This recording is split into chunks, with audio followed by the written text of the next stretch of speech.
একটাবারও কি চিন্তা হয় না যে আমাদের হায়াত কমে আসছে, আমরা হয়তো পৃথিবীতে আর বেশি দিন থাকবো না?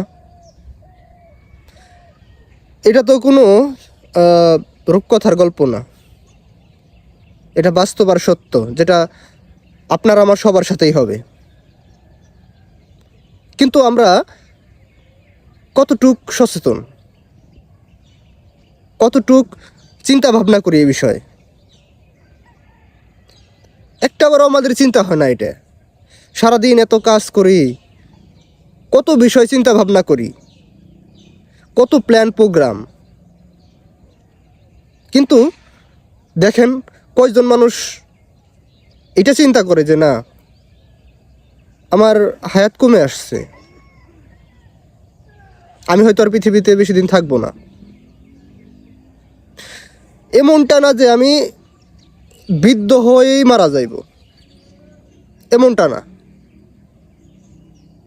কত যুবক মারা যাইতেছে রাস্তাঘাটে, অ্যাক্সিডেন্ট হইতেছে, হসপিটালে মারা যাইতেছে অসুস্থ হয়ে।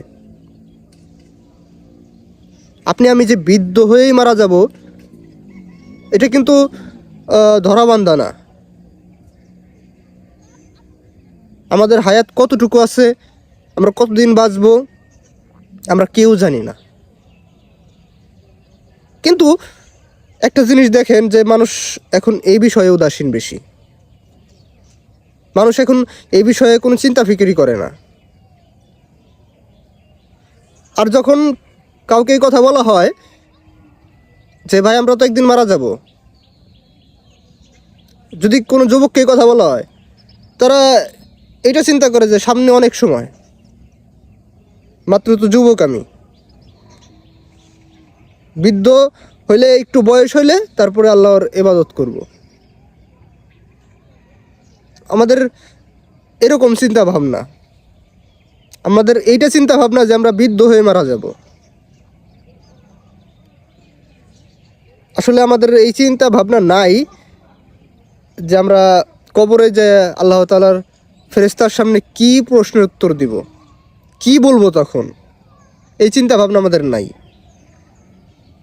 আপনি আমি শিওর হইলাম কিভাবে যে আমরা বৃদ্ধ হয়ে মারা যাব, আর 1 মিনিট আপনি আমি বাঁচবো, কিভাবে শিওর হইলাম?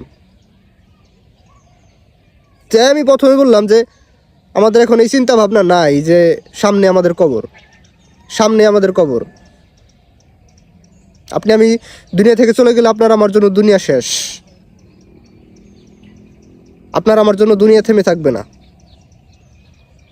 চলবে, সব কাজই হবে, শুধু থাকবো না আপনি আমি।